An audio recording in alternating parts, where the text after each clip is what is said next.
Yo, what's going on, people? Welcome back to the Nerd Crate. Sorry for the difference in style this time around, and also for the next few videos. My audio jack on my smartphone is doing problems and has a wonky contact. So in order to not have too big a gap and also show you new stuff, wanted to show you this guy for about a week now. We're going to do it this way here the next few videos.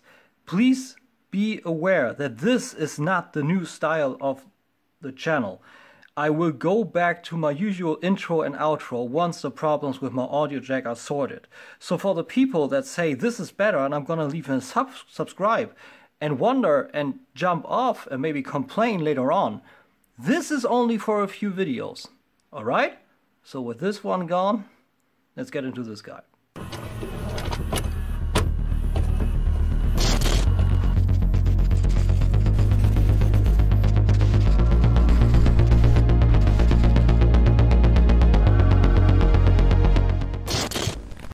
So welcome back, people, and welcome to the newest review today for McFarlane Toys Marauder.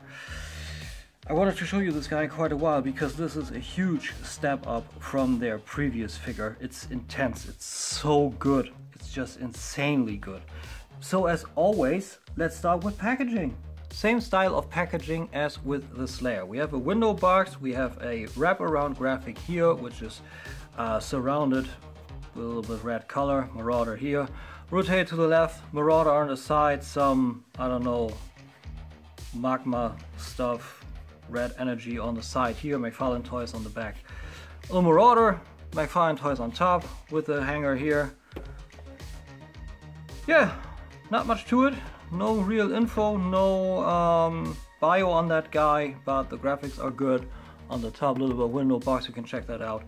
And we have on the inside a yellow cardboard inlay where the stand and the axe are just blistered in, which I think is best because even if it's only a yellow backdrop, it just fucks up the whole packaging. It just flops around in there, so not a big fan. Accessory wise, he comes very light packed, but check that axe out. Check it out, it looks glorious. The light piping idea or translucent plastic idea isn't too bad. The problem is that the original axe, which you see here, of course has the runes all glowing and the edges all glowing usually, and we have a glowing kind of spark in the center. Not working here, so maybe I will repaint it later, but overall it's a beautiful piece. As you see also with the details, so there's a lot in there. All the runes come through very nicely. It's a little better this way. Amazing. A lot of paint on this thing also. We have like this brownish green as the main color. Then we have silver over it and a dirt wash again over that, which gives the skull and all the spikes and this little jagged horn details a lot of depth, a lot of detail. Looks perfect. And also the actual grip here has a lot of dirt to it, so tremendous sculpt, tremendous paint, flexible in here, and with this way it also works nicely when you want to cram it in the hand. You usually take his gloved one and you just really cram it in there. Works good. It's a little loose, but it works because otherwise he's throwing it either way. So I think this is cool. And works. Like stand with Doomline. So here we got the figure and check him out. Isn't this one of the most glorious things you've ever seen? I think this looks beautiful.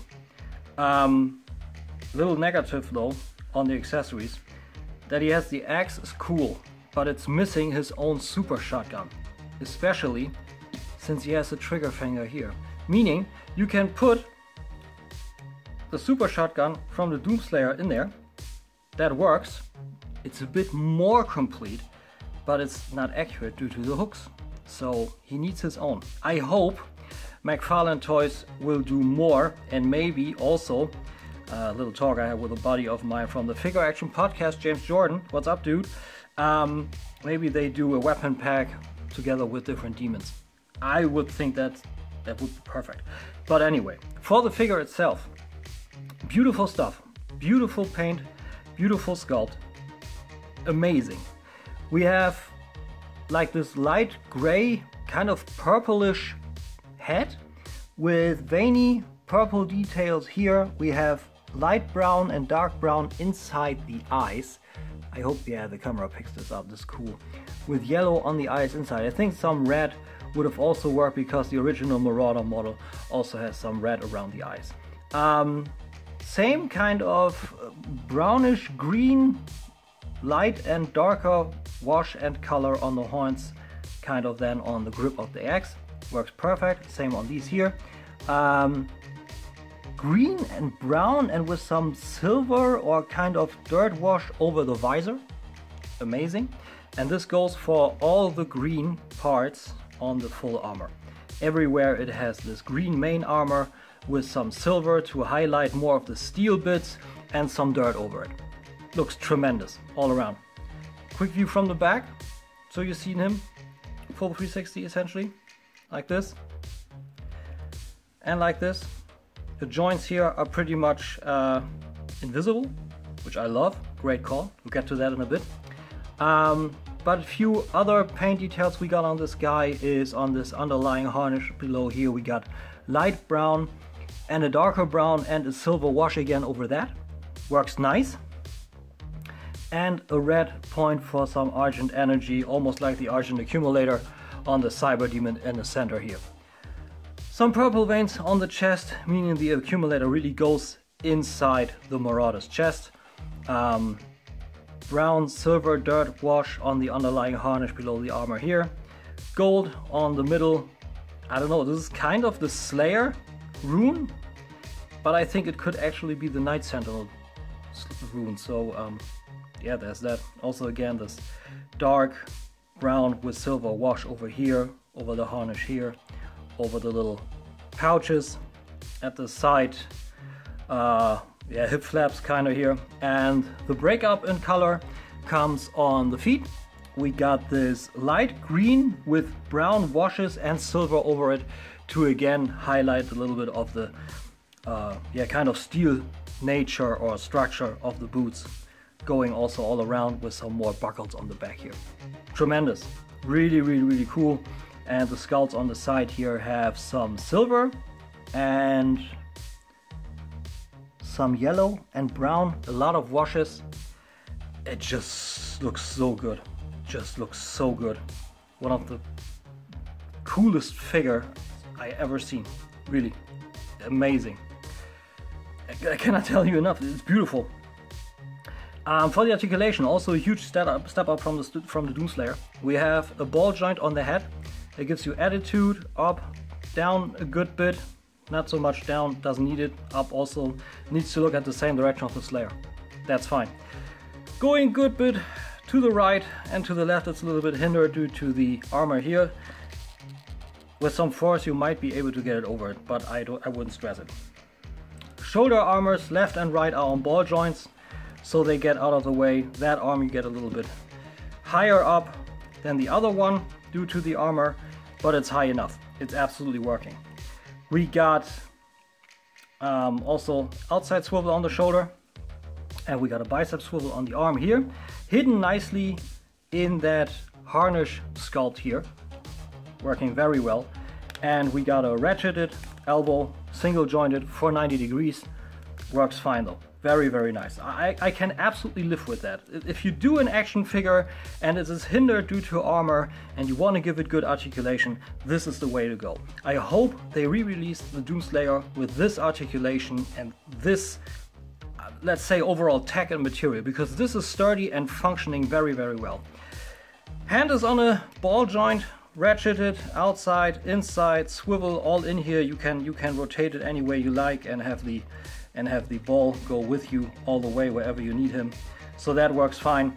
Little bit bigger moving radius on this one here because this isn't the gloved appearance than this one. works fine. You also got more sculpt details on the arm here and also on this hand. A lot of skin texture and veiny details. No paint. Might be slight paint, but due to the sculpt work, it gives him a lot of depth. So that is fine. We got a double, an abdominal and waist rotation, so a little bit on the waist here, but a lot more on the upper one here, and it also gives you essentially a double ab crunch front and back.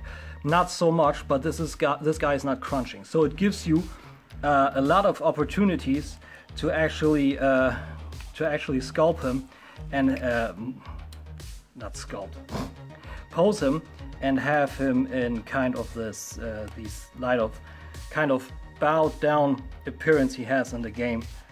Works amazing. We got a friction swivel on the leg, which is also universal. Gets this far of a spread. It's nice. Almost full front. To the back a little bit hindered due to the hip flap, and swivel around the universal. That looks nice and works good. And we got, like I said, single jointed knee, gives you less than 90 degrees, but it's not as hollow as on the Doomslayer anymore. So I can absolutely accept that, because this just looks way better than on the Doomslayer, and it works. It's very sturdy and it holds a lot of poses. Works great. Very, very, very fine. Ball joint on the foot gives you a good rocker to the outside, a good rocker on the inside. Outside is very important for the running poses, which hold great. If you've seen my preview post last week, you see that it's no problem at all. And we got ankle pivot down and up, gives you everything you need. No toe tilt, but he is very, very level-footed, so way more than enough. Way more than enough. So let's get some poses and some facts and some comparisons. For some dry facts, he comes down to 239 grams, and size-wise, a good 7 to 8 inches. So as you can see, it was fairly easy to get him into his thumbnail pose, and there's a bit more you can do. Of course, what you have seen if you see my little preview post. I'm taking the shotgun of the Doomslayer here with me. Let's get a little bit of a sideways running pose while he's actually swinging his axe. So we take this to the back, so he has his balance. And we take the leg to the front and this one to the back, and then we try our best to get the foot out there, a little bit like this.